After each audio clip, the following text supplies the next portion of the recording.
Hindi Bible study group के माध्यम से संचालित इस बाइबल अध्ययन कार्यक्रम में आप सभी विश्वासियों का मैं जबलपुर से जॉनसन आप सभी का स्वागत करता हूं। आज का विषय है अधिकार। अधिकार कुछ अजीब सा विषय लगेगा आपको, फिर भी ये बाइबल में पाया जाता है और आप इसको समझने का कोशिश कीजिए।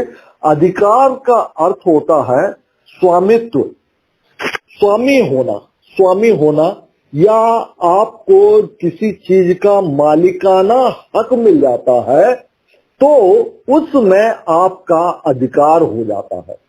आपका उसमें, उस वस्तु में या उस चीज में आपका मालिकाना हक हो जाता है, आपका स्वामित्व हो जाता है।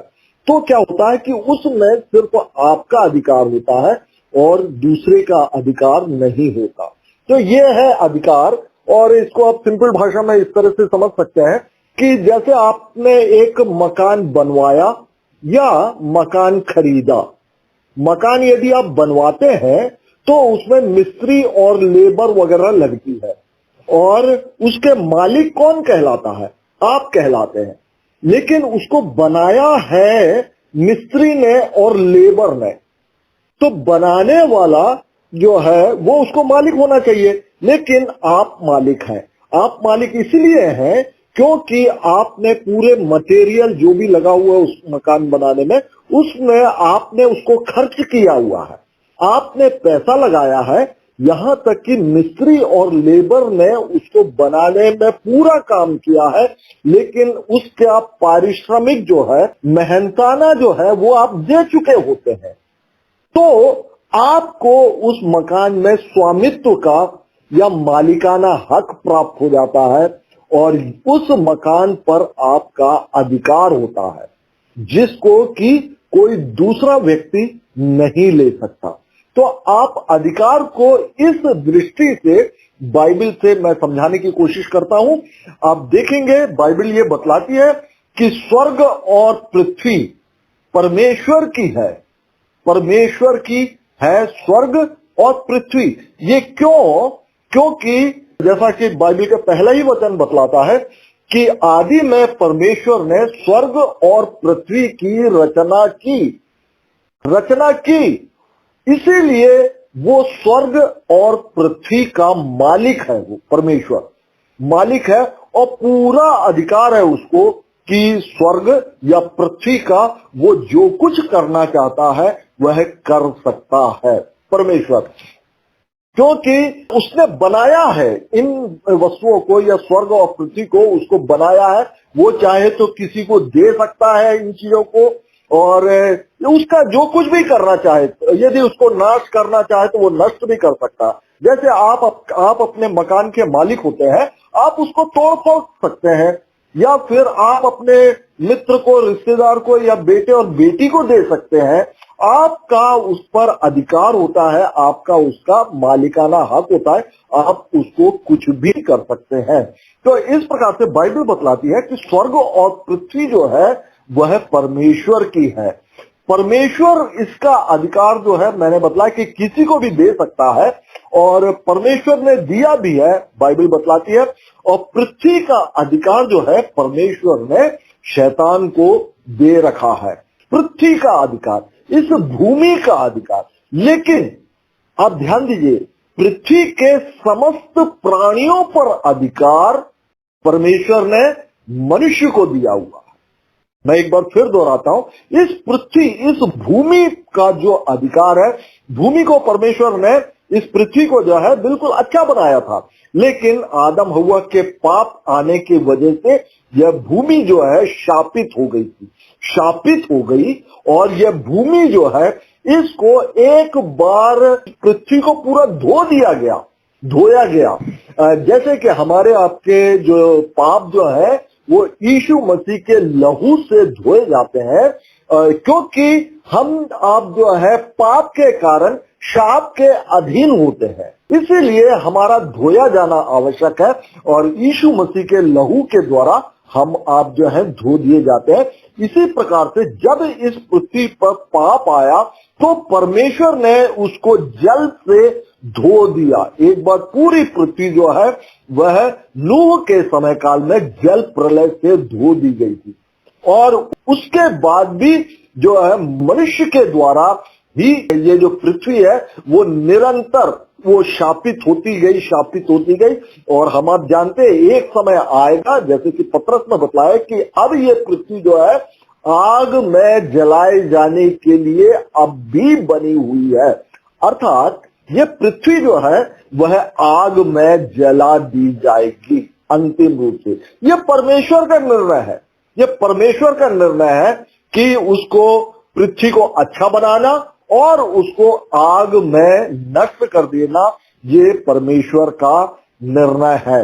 लेकिन इस पृथ्वी पर रहने के लिए हमको आपको रखा हुआ है परमेश्वर ने, और हमारे आपके किए हुए पापों के कारण ही ये पृथ्वी जो है वो शापित होती है, और उसका परिणाम परमेश्वर उसको अंत में नष्ट कर देता है। लेकिन इस पृथ्वी पर रहते हुए परमेश्वर ने हमको अधिकार दिया है, कुछ अधिकार हमको दिया है।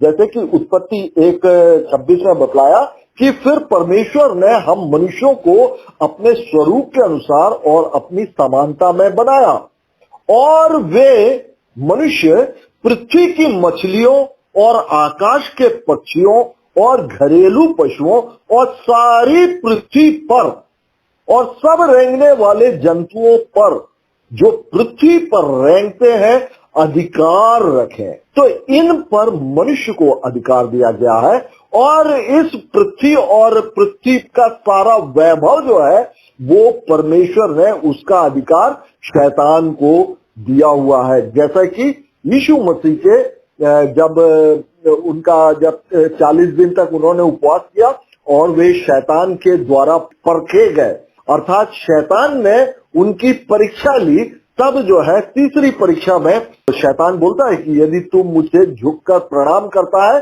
तो ये पृथ्वी और ये सारा अधिकार वैभव जो है मैं तुझे दे दूंगा। तो वहां पर यीशु मसीह ने इसका इनकार नहीं किया कि नहीं तेरे को तो अधिकार थोड़ी है इस बात का, ऐसा नहीं बोला। अर्थात किसी समय काल में शैतान को परमेश्वर के द्वारा इस पृथ्वी का अधिकार दे दिया गया था, और लेकिन हम जानते हैं कि बाद में इस जगत का शासक जो है वह निकाल दिया जाएगा, और एक समय आएगा कि इस पृथ्वी पर यीशु मसीह का ही अधिकार होगा। तो हम यहाँ पर सीख रहे हैं कि अधिकार विषय पर आप देखिएगा, परमेश्वर ने अब्राहम से कहा था कि मैं वही यहोवा हूं जो तुझे कसदियों के ऊर नगर से बाहर ले आया। अब्राहम जो है ऊर नगर में पहले रहता था, परमेश्वर ने उसको चुना और उसको बुलाया, और क्या बोला कि मैं वही यहोवा हूं जो तुझे कसदियों के ऊर नगर से बाहर ले आया कि तुझको इस देश का अधिकार दूं।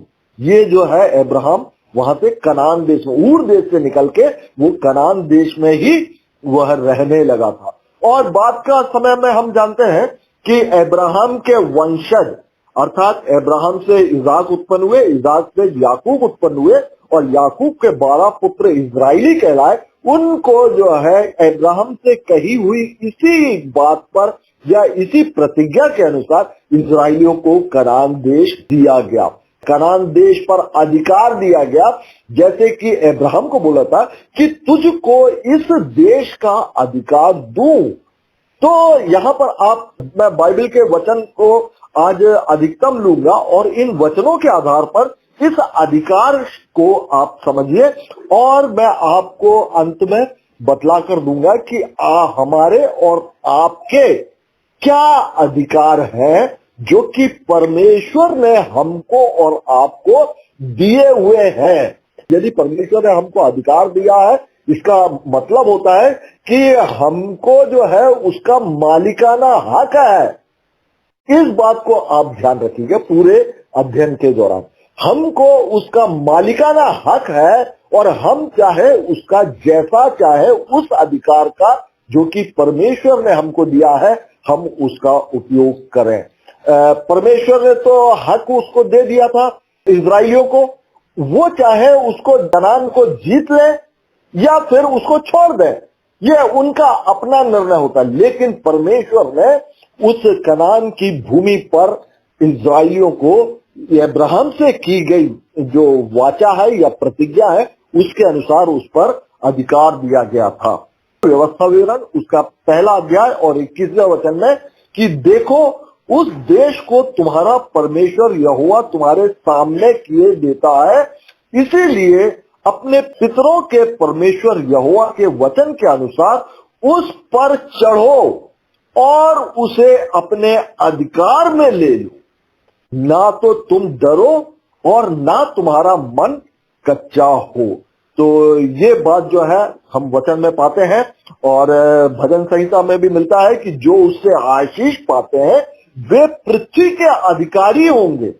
जो परमेश्वर से आशीष पाते हैं वे पृथ्वी के अधिकारी होंगे, परंतु जो उससे शापित होते हैं वो जो है वो नष्ट हो जाएंगे। और हम आप जानते हैं नम्र आत्मा वाले या नम्र हृदय वाले महिमा के अधिकारी हम होते हैं। जैसे कि नए नियम में भी पाया जाता है कि धन्य वे हैं जो नम्र है, क्योंकि वो पृथ्वी के अधिकारी होंगे, पृथ्वी के अधिकारी होंगे। अभी जो समय था वह शैतान के अधिकार में था और शैतान को जो है हम आप जानते क्रूस में जो है उसको यीशु मसीह ने हरा दिया है। और एक समय आएगा जब पूर्ण रीति से पृथ्वी का जो है वह शैतान से प्राप्त कर लिया जाएगा। और ये जो बात है शैतान से पूर्ण रूप से प्राप्त करने का, और इस पृथ्वी पर यीशु मसीह के द्वारा पूरी पृथ्वी को जीत लेने के बाद जो है वह प्रकाशित वाक्य में वहां पर पाया जाता है। अब हम देखते हैं कि शैतान जो है इसका एक अधिकार है, इसका अधिकार है, परमेश्वर ने ही इसको अधिकार दिया हुआ है, परमेश्वर ने ही इसको अधिकार दिया है। और शैतान भी जो है वह स्वर्गदूत था और बाद में वही स्वर्गदूत जो है वह भ्रष्ट हो गया था, जो कि पहले लूसीफर था और बाद में वह भ्रष्ट हो गया। इस शैतान को अर्थात शैतान की शैतानियां जो है उसको परमेश्वर ने नहीं गढ़ा हुआ है, नहीं बनाया हुआ है। शैतान के द्वारा जो पाप आते हैं या शैतान जो पापी है, ये जो पाप है परमेश्वर ने नहीं बनाया हुआ। और शैतान को परमेश्वर ने नहीं बनाया, परमेश्वर ने बनाया था लूसीफर जो कि स्वर्गदूत था। जो कुछ भी परमेश्वर बनाता है वह अच्छा बनाता है, अच्छा बनाता है। परमेश्वर ने लूसीफर को भी अच्छा बनाया था, लेकिन उसके अपने घमंड के कारण वह पाप में गिर गया था और वह दूसरों को भी इस पाप में गिराता रहता है। इफिसियों में दिया गया कि हमारा यह मल्ल युद्ध लहू और मांस से नहीं है, परंतु प्रधानों से और अधिकारियों से और इस संसार के अंधकार के हाकिमों से है और उस दुष्टता की आत्मिक सेनाओं से है जो आकाश में है। आकाश में ये रहती है, ये रहती है और पृथ्वी पर जो है उसका अधिकार दिया गया है, अधिकार दिया गया। और आकाश से वे समय समय पर दुष्टात्मा इस पृथ्वी पर आती है और हमको आपको परमेश्वर की योजनाओं से दूर करती रहती है। तो यह वचन बतलाता है कि यह शैतान जो है उसको भी अधिकार दिया गया है और उसके जो दुष्ट आत्माएं हैं शैतान से ही वे अधिकार उसको प्राप्त करते हैं। और भी इफिसियों में दिया जिनमें तुम पहले इस संसार की रीति पर और आकाश के अधिकार किए हाकिम, अर्थात उस आत्मा के अनुसार चलते थे जो अब भी आज्ञा न मानने वालों में कार्य करता है। तो ये जो अधिकार जो है जो शैतान को दिया गया है और आज्ञा नहीं मानने वालों में वही शैतानी बातें भी जो है वह कार्य करती हैं। अब हम देखते हैं कि ये तो शैतान के अधिकार हो गए और उसने जो है परमेश्वर ने शैतान का इस मनुष्य पर अधिकार नहीं दिया हुआ, लेकिन इस पृथ्वी पर अधिकार दिया हुआ। वो पृथ्वी पर जो भी प्राणी रहते हैं उस पर वह कार्य कर सकता है। और ये शैतान के अधिकार की बात किया। अब हम बात करते हैं अधिकार को कि यीशु मसीह के क्या अधिकार है, और इसके बाद हम बात करेंगे कि हमारे और आपके क्या अधिकार है। तो यीशु मसीह के अधिकार के विषय में 28 अध्याय और उसका 18वां वचन, वहां पर पाया जाता कि यीशु ने उनके पास आकर कहा कि स्वर्ग और पृथ्वी का सारा अधिकार मुझे दिया गया है।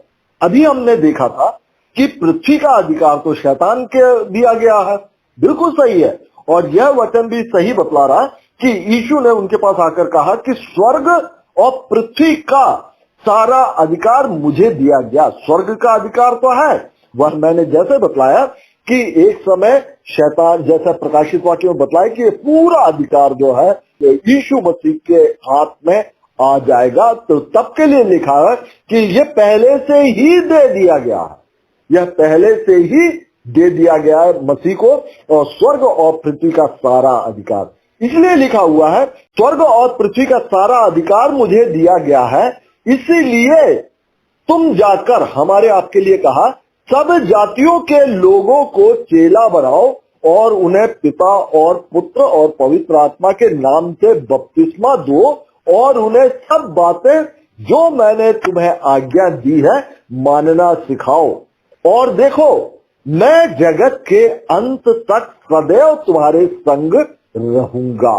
और ये अधिकार हमको परमेश्वर ने, यीशु मसीह ने हमको दिया है कि तुम जाओ और सब जाति के लोगों को चेला बनाओ और उन्हें पिता, पुत्र और पवित्र आत्मा के नाम से बपतिस्मा दो।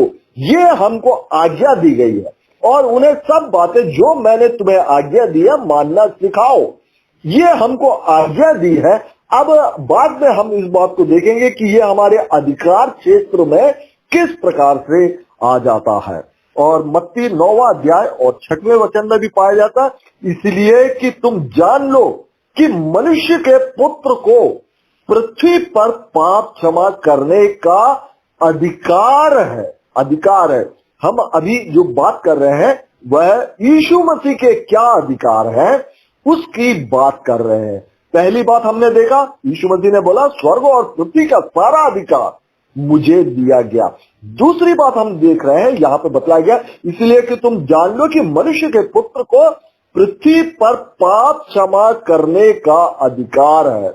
और ये जब झोले के मारे को जब मसीह के पास लेकर आए थे, तब उसने बोला था, यीशु मसीह ने बोला था कि उठ, अपनी खाट उठा और अपने घर चला जा। और यहीं पर बतलाया गया कि किसी को भी पाप क्षमा करने का अधिकार नहीं है। एकमात्र यीशु मसीह है जिनको की पाप क्षमा, और उसी से ही हमारे आपके पाप जो है वो क्षमा होते हैं।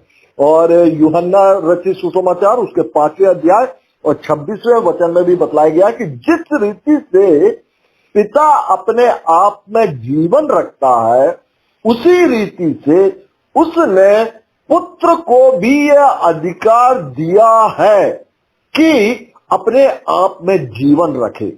तो परमेश्वर ने यीशु मसीह को यह अधिकार रखा है कि वह भी अपने आप में जीवन रखे, और यही जीवन या यही अनंत जीवन उसका अधिकार है। यीशु मसीह का मालिकाना हक है ये अनंत जीवन, और वो चाहे जिसको भी दे सकता है। और यीशु मसीह ने क्या बोला कि जो इस पर विश्वास करेगा, बाइबल जैसा बताती है कि जो यीशु मसीह के प्रायश्चित बलिदान पर विश्वास करेगा और अपने पापों से मन फिराएगा, पश्चाताप करेगा और इस प्रायश्चित बलिदान पर विश्वास करेगा, अनंत जीवन उसका है, उसको दे दिया जाएगा। क्यों? क्योंकि यीशु मसीह से ये अनंत जीवन का अधिकार जो है पिता से उसको प्राप्त हुआ है। और क्या अधिकार है यीशु मसीह के पास में? जैसे कि यूहन्ना और उसका 5वां अध्याय और 27वें वचन में पाया जाता, वरन उसे न्याय करने का भी अधिकार है, इसीलिए कि वह मनुष्य का पुत्र है। मनुष्य का पुत्र होने के कारण, इसीलिए तो यीशु मसीह परमेश्वर जो है इस जगत में उन्होंने शरीर धारण किया या देह धारण किया, ताकि वो हमारे आपके बीच में डेरा करे, या निवास करे, अर्थात रहे, और हमारे आपके दुख तकलीफों को वो जाने। और उसके यीशु मसीह जब थे उनको भी भूख लगती थी, प्यास लगती थी, हर एक बात है, नींद आती थी, वो भी उन्होंने भी रोया। लाजर के मृत्यु के समय यीशु के आंसू बहने लगे। तो हर बातें वे जानते थे। और एक व्यक्ति या एक जज, एक न्यायाधीश, वही उसका सही न्याय कर सकता है जिसके बारे में वो सही रीति से जानता हो। और यही वजह है कि वह मनुष्य का पुत्र बनकर इस पृथ्वी पे आया। इसीलिए लिखा हुआ है, क्योंकि बाइबल बतलाती है कि मनुष्य का एक बार जन्म लेना और बाद में न्याय का होना निश्चित है, आवश्यक है। तो हमारा आपका न्याय होगा ही होगा, और इस पृथ्वी पर हर एक मनुष्य का न्याय होगा, और वह जो है यीशु मसीह के द्वारा होगा। और इसीलिए उसको न्याय करने का भी अधिकार दिया गया है। और यूहन्ना रचित सुसमाचार में पिता इसीलिए मुझसे प्रेम रखता है कि मैं अपना प्राण देता हूं कि उसे फिर ले लूं। कोई उसे मुझसे नहीं छीनता नहीं, वरन मैं उसे आप ही देता हूं। मुझे उसके देने का अधिकार है और उसे फिर लेने का भी अधिकार है। यह आज्ञा मेरे पिता से मुझे मिली है। यीशु मसीह का वचन है कि उसे प्राण देने का, स्वयं का प्राण देने का, और उसको फिर से वापस ले लेने का भी अधिकार है। और यह अधिकार जो है पिता ने दिया हुआ है। मनुष्य जो है वह आत्महत्या कर लेता है, क्या उसको अपने प्राण को दे देने का अधिकार दिया गया है? नहीं दिया गया, लेकिन वह जबरदस्ती आत्महत्या कर लेता है। और यही बात है कि किसी भी मनुष्य को अपने प्राणों को देने का और ना उसको प्राप्त करने का अधिकार किसी भी व्यक्ति को नहीं है। एकमात्र यीशु मसीह ऐसे हैं जिनके पास ये अधिकार है। और लिखा हुआ है कि यह आज्ञा मेरे पिता से मुझे मिली है। ये जो अधिकार प्राप्त हो रहे हैं, ये पिता से ही इस पृथ्वी पर रहते हुए पिता के द्वारा उनको प्राप्त हुआ। जब वे स्वर्ग में थे और तब वे परमेश्वर थे, पिता, पुत्र और पवित्र आत्मा एक थे। लेकिन जब यीशु मसीह इस पृथ्वी पर जब मानव देह धारण किया, तब वह पूर्ण रूप से मनुष्य भी थे। और इसलिए बोला जाता है कि पूर्ण मनुष्य और पूर्ण परमेश्वर।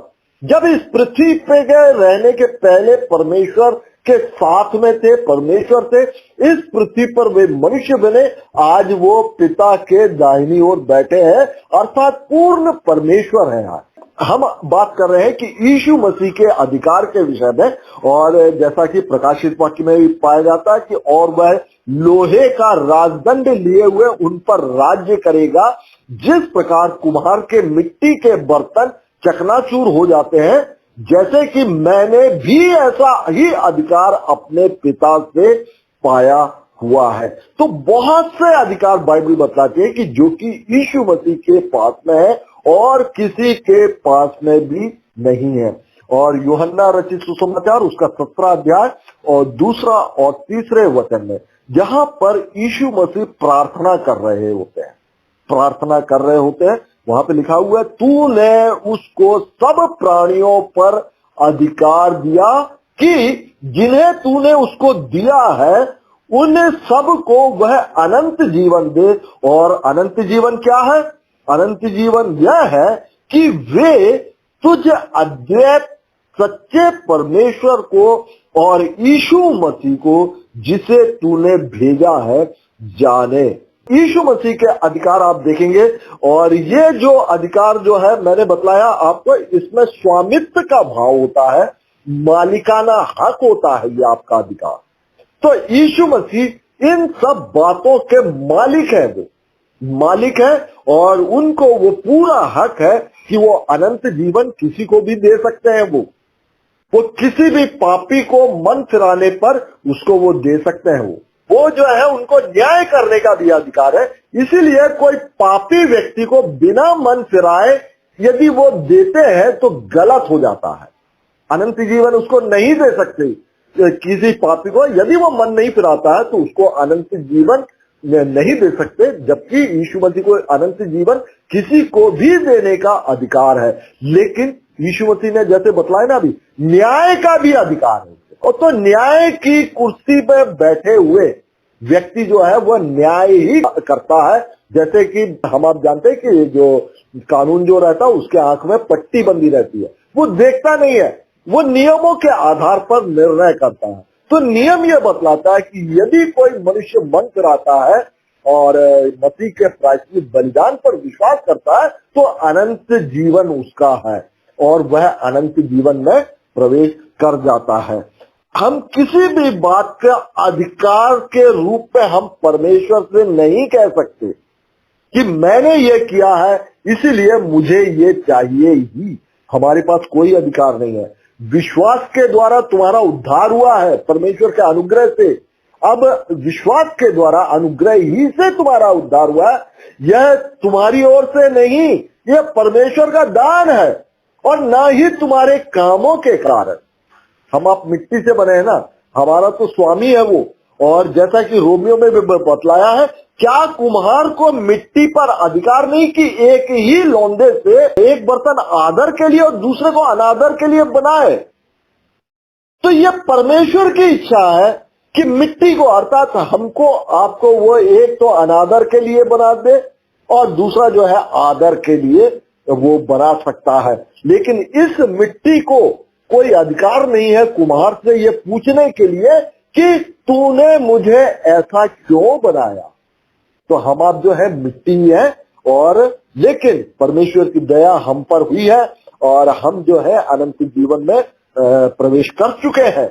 और कुलिसियों में दूसरा अध्याय और उसके 10वें वचन में लिखा भी है कि तुम उसी में भरपूर हो गए हो जो सारी प्रधानता और अधिकार का शिरोमणि है। वो कौन है? वो सारा अधिकार और सारी प्रधानता जितने भी है और उनका वो शिरोमणि है। शिरोमणि मतलब सबसे ऊपर वाला।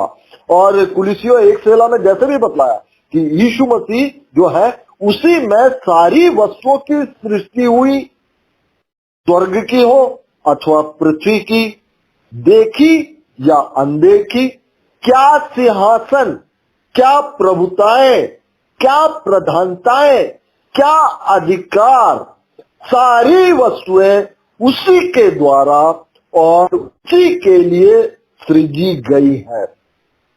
तो इस संसार में भी जो राजा है उनके अधिकार देखो, प्रधानता है, अधिकार, प्रभुताएं, सिंहासन, ये सब कुछ जो है यीशु मसीह का ही है। और इफिसियों और उसका 1 अध्याय और 20 से लेकर 23 वचन में उसने मसीह के विषय में भी किया कि उसको मरे हुए में से जिलाकर स्वर्गीय स्थानों में अपनी दाहिनी ओर सब बैठाया और सब प्रकार की प्रधानताएं और अधिकार और सामर्थ और प्रभुता के हर एक नाम के ऊपर जो ना केवल इस लोक में पर आने वाले लोक में भी लिया जाएगा बैठाया और सब कुछ उसके पांव तले कर दिया कि और उसे सब वस्तुओं पर शिरोमणि ठहराकर कलीसिया को दे दिया।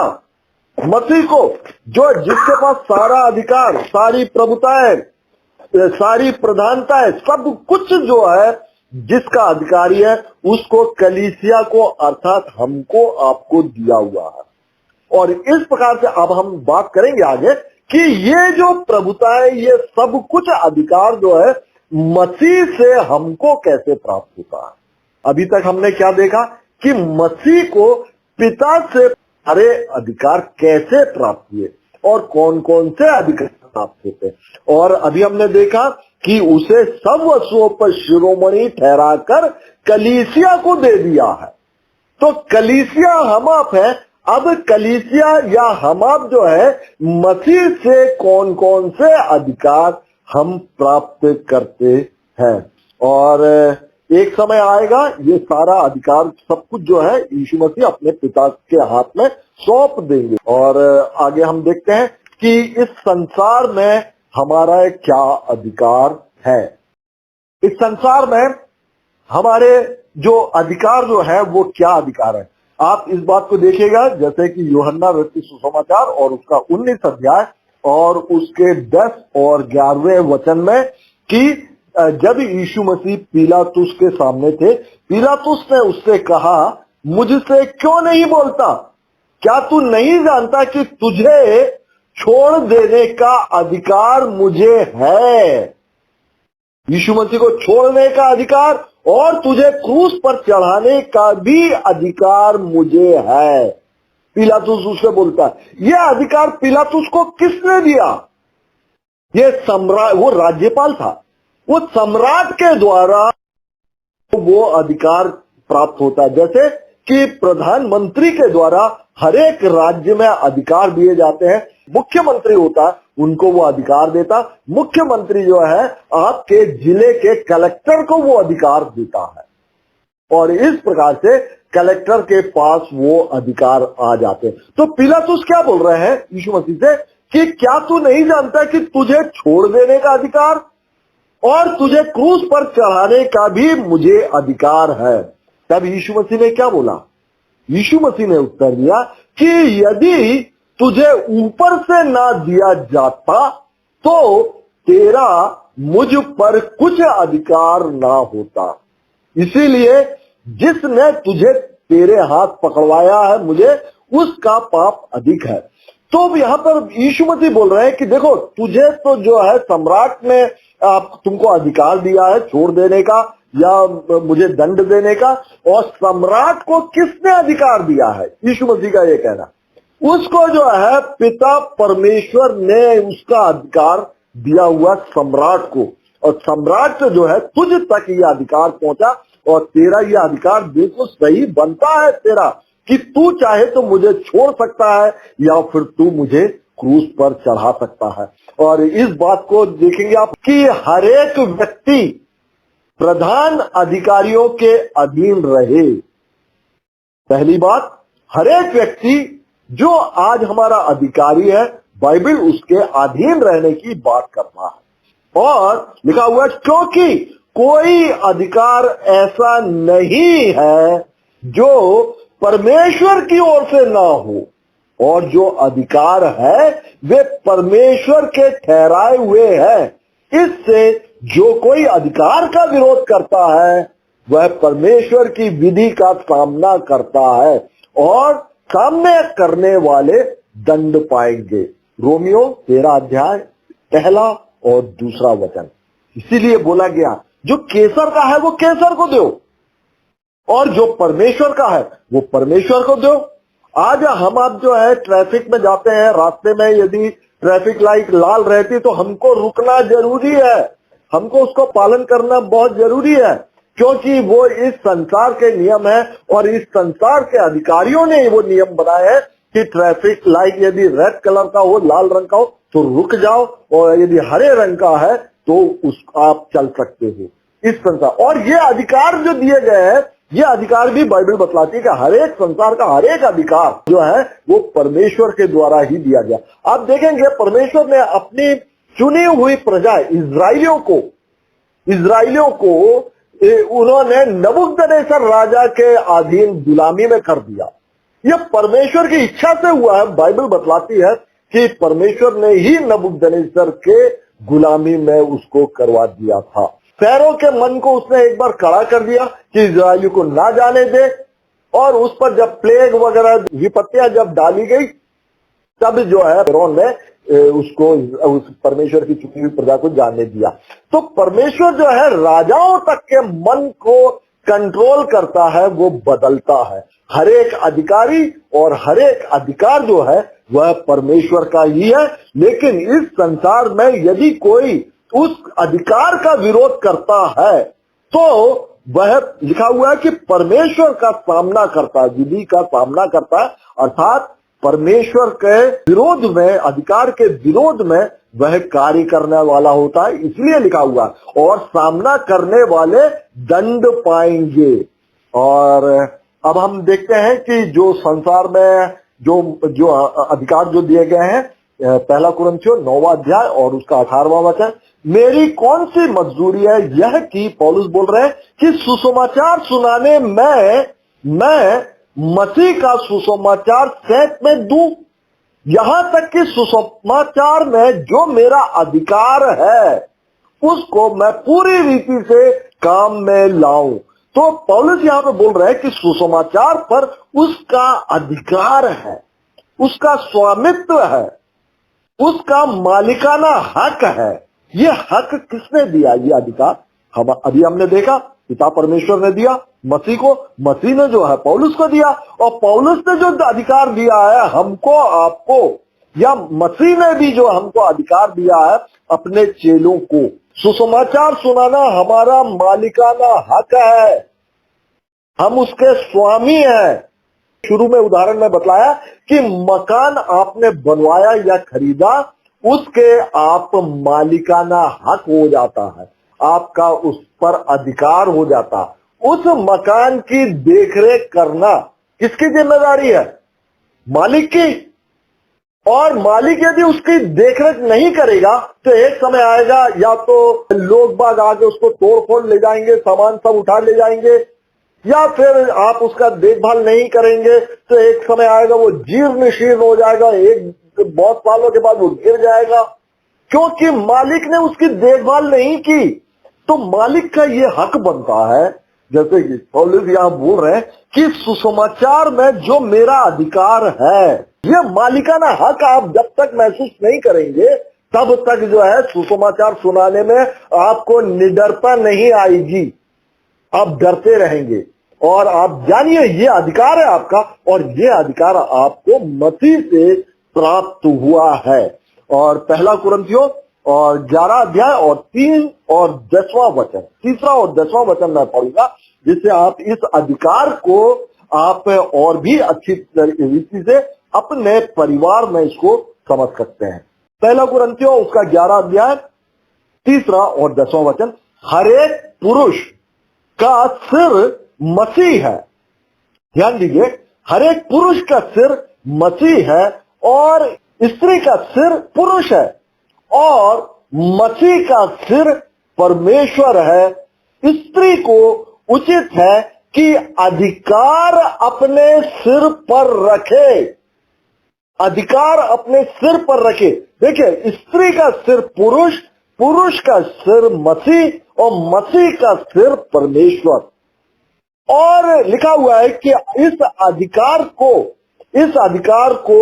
स्त्री जो है अपने सिर पर रखे, इसलिए स्त्रियां जो है सिर में पल्लू डालती हैं या कपड़ा डालकर रखती हैं, उस अधिकार का चिन्ह होता है वो। पति पत्नी का सिर है, जैसे कि मसीह कलीसिया का सिर है, और आप ही देह का उद्धार करता है। पर जैसे कलीसिया मसीह के अधीन है, कलीसिया मसीह के अधीन है, वैसे ही पत्नियां भी हर बात में अपने अपने पति के अधीन रहें। तो ये जो अधीन रहने की बात है, यहाँ पर नौकर वाली कोई बात नहीं है, और यहाँ पर सिर्फ अधिकार की बात है कि उसका अधिकारी जो होता है, जो पत्नी का, वो पति होता है, और इस अधिकार की सुरक्षा और उसको सम्मान देने की बात जो है वो अपने पल्लू को सिर पर डाल के करने की आज्ञा बाइबल देती है। और हम प्रकाशित वाक्य में देखते हैं इन अधिकारों के बारे में कि जो जय प्राप्त करेगा और मेरे कामों के अनुसार अंत तक करता रहेगा, मैं उसे जाति जाति के लोगों पर अधिकार दूंगा। जो जय पाएगा उसको जाति जाति के लोगों पर अधिकार दूंगा, क्योंकि यह अधिकार मसीह के पास है। हर एक अधिकार, सारी प्रधानता, सब कुछ जो है मसीह के पास में है। और प्रकाशित वाक्य में और भी पाया जाता है कि आओ हम आनंदित और मगन हो और उसकी स्तुति करें, क्योंकि मेमने के ब्याह आ पहुंचा है और उसकी पत्नी ने अपने आप को तैयार कर लिया है, और उसको उस पत्नी को अर्थात कलीसिया को और उसको शुद्ध और चमकदार महीन मलमल पहनने का अधिकार दिया गया, क्योंकि उस महीन मलमल का अर्थ है पवित्र लोगों के धर्म के काम। तो हमको ये धर्म के काम करने का अधिकार है ये हमारा, और इसी के द्वारा हम मसीह के विवाह उत्सव में हम भाग भी लेंगे। और धन्य वे हैं जो अपने वस्त्र धो लेते हैं, क्योंकि उन्हें जीवन के पेड़ के पास आने का अधिकार मिलेगा और वे फाटकों से प्रवेश होकर नगर में प्रवेश करेंगे। धन्य है वे लोग जो अपने वस्त्र धो लेते हैं। और इफिसियों उसका 4 अध्याय और 11 और 12वां वचन। अब देखिएगा आपको कौन कौन से अधिकार दिए गए, हमको और आपको, जो कि हमें मसीह से प्राप्त होता। परमेश्वर स्त्री का सिर पति और पति का सिर मसीह और मसीह का सिर जो है वो परमेश्वर है। और आप देखें ऊपर से आप चलेंगे परमेश्वर, फिर मसीह, और उसके बाद उसने कलीसिया को ये अधिकार दिए हुए हैं। मसीह ने अधिकार, जो कि अपन ने अभी देखा भी था कि पिता ने उसको अधिकार दिए हुए, और मसीह जो वो अधिकार कलीसिया को किस प्रकार से देता है। इफिसियों 4 अध्याय उसका 11 और 12 वचन लिखा हुआ है, उसने कितनों को भविष्यद्वक्ता नियुक्त करके और कितनों को सुसमाचार सुनाने वाले नियुक्त करके और कितनों को रखवाले और उपदेशक नियुक्त करके दे दिया, जिससे पवित्र लोग सिद्ध हो जाए और सेवा का काम किए जाए और मसीह की देह उन्नति पाए। देखिए यहां पे लिखा हुआ है, उसने कितनों को भविष्यद्वक्ता नियुक्त करके और कितनों को सुसमाचार सुनाने वाले नियुक्त करके। नियुक्त करना मतलब अपॉइंट कर देना, भर्ती कर लेना। भर्ती, एक अधिकारी को यह अधिकार होता है कि वो अपने कर्मचारियों के लिए भर्ती करे। कोई एक कंपनी है और वहां का सबसे बड़ा अधिकारी है या वो मालिक है वहां का, उसको अधिकार है कि आम जनता में से वो इंटरव्यू लो और इंटरव्यू में उसको अपने कर्मचारियों को सेलेक्ट करे, अर्थात वो भर्ती कर ले। क्यों उसको ये अधिकार है? क्योंकि वो उस जगह का मालिक है। तो ये जो मालिक है हमारा मसीह, उसने क्या किया है कि भविष्यद्वक्ताओं को नियुक्त किया हुआ, भर्ती किया हुआ है, और कितनों को सुसमाचार सुनाने वालों को भर्ती किया हुआ, और कितनों को रखवाले और उपदेशक नियुक्त करके दे दिया, जिससे कि पवित्र लोग सिद्ध हो जाए और सेवा का काम किया जाए और मसीह की देह उन्नति पाए। और हम देखते हैं कि हमारे और क्या अधिकार हैं, हमको जो है कौन से अधिकार दिए गए। जैसा कि लिखा हुआ है कि यीशु मसीह के विषय में पाया जाता है कि वह जगत में था और जगत उसके द्वारा उत्पन्न हुआ, जगत ने उसे नहीं पहचाना। जगत में आया वो, उस जगत ने उसको नहीं पहचाना। वह अपने घर आया, उसके अपनों ने उसको ग्रहण नहीं किया, परंतु जितनों ने उसको ग्रहण किया उसने उन्हें परमेश्वर के संतान होने का अधिकार दिया, अर्थात उन्हें जो उसके नाम पर विश्वास करते हैं। हमारे स्वामी ने हमको इस बात का अधिकार दिया है परमेश्वर की संतान ठहरने का। मत्ती 10वां अध्याय और उसका 1 वचन, फिर उसने अपने 12 चेलों को बुलाकर कहा, उन्हें अशुद्ध आत्माओं को अधिकार दिया गया। अशुद्ध आत्माओं को, दुष्ट आत्माओं को, शैतान पर अधिकार जो है हमको आपको दिया हुआ है कि उन्हें निकाले और सब प्रकार की बीमारियों और सब प्रकार की दुर्बलताओं को दूर कर दे। इन सब का हमको अधिकार दिया गया है। और लूका 10वां अध्याय और 19वां वचन लिखा हुआ है, मैंने तुम्हें सांपों और बिच्छुओं को रौंदने का और शत्रु की सारी सामर्थ्य पर अधिकार दिया है, और किसी वस्तु से तुम्हें कुछ हानि ना होगी। मैंने तुम्हें सांपों और बिच्छुओं को रौंदने का, सांप और बिच्छू जो है, ये जो सांप और बिच्छू जो जमीन में चल रहे हैं उनके विषय में नहीं कहा गया, और यह जो है सिंबॉलिक रूप से शैतान उसके दूतों को ये बोला गया, दुष्ट आत्माओं के लिए बोला गया है कि मैंने तुम्हें सांपों और बिच्छुओं को अर्थात उन दुष्ट आत्माओं को रौंदने का और शत्रु की सारी सामर्थ पर, शत्रु अर्थात शैतान और सारी दुष्ट आत्माओं के विषय में यहाँ पे बोला गया कि सारी सामर्थ पर अधिकार दिया गया है और किसी वस्तु से तुम्हें कुछ हानि नहीं होगी।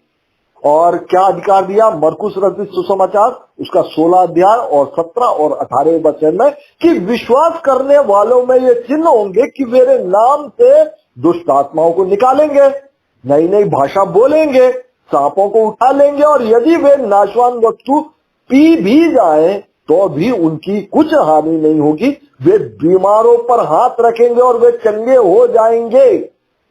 ये अधिकार है हमारा, इसमें हमारा मालिकाना हक है, हमारा स्वामित्व है। जब हम ये एहसास रखेंगे ना, फिर आप प्रार्थना करेंगे कि मैं ही इसका मालिक हूं, मुझे ये अधिकार मेरे मसीह से प्राप्त हुआ है। तब आप देखेंगे कि आप बीमारों पर हाथ रखेंगे और बीमार चंगे हो जाएंगे। विश्वास जो है उसमें दुविधा में आप ना आए। दुविधा में जैसे थोड़ा सा भी दुविधा आ जाता है तो आपका विश्वास वहां पे व्यर्थ ठहरता है। जो लोग तुम्हें सौंपे गए हैं उन पर अधिकार ना जताओ। जो हमारे आप में जो ऊंचे पद पर हैं हमारे आपके बीच में, यहां तक कि क्रिश्चियन लोगों में भी जो चर्च में जो अगुवे हैं और पास्टर्स हैं, उनके लिए ये बोला गया है जो लोग तुम्हें सौंपे गए हैं हमारे और इन अधिकारियों के विषय में बतलाया गया, उन पर अधिकार ना जताओ वरन झुंड के लिए आदर्श बनो। यीशु मसीह ने जो है 12 चेलों के पैर धोकर इसका उदाहरण प्रस्तुत कर चुके हैं। मालिक नहीं बल्कि सेवक बनना है, तो ये अधिकार हमको सौंपा गया है। और पहला पत्रस 2 अध्याय और 13 से 16 वचन में पढ़कर आज का अध्ययन में समाप्त करता हूं। लिखा हुआ है, प्रभु के लिए मनुष्यों के ठहराए हुए हरेक प्रबंध के अधीन रहो। हरेक मनुष्य के लिए जो अधिकार जो दिए गए ना, सारा प्रबंध उसके हमको अधीन रहने की ही बात कही है। राजा को इसीलिए कि वह सब पर प्रधान है, इसलिए उसके अधीन रहो राजा के, और हाकिमों के, क्योंकि वे कुकर्मियों को दंड देने और सुकर्मियों की प्रशंसा के लिए उसके भेजे हुए हैं। अर्थात परमेश्वर के भेजे हुए हाकिम, सरदार या अधिकारी लोग हैं, उनके हमको अधीन रहना है। क्योंकि यदि हम कुकर्म करते हैं तो वो ताकि वो सजा हमको दे सके, और यदि हम अच्छा काम करते हैं तो हमारी प्रशंसा वे अधिकारी कर सके।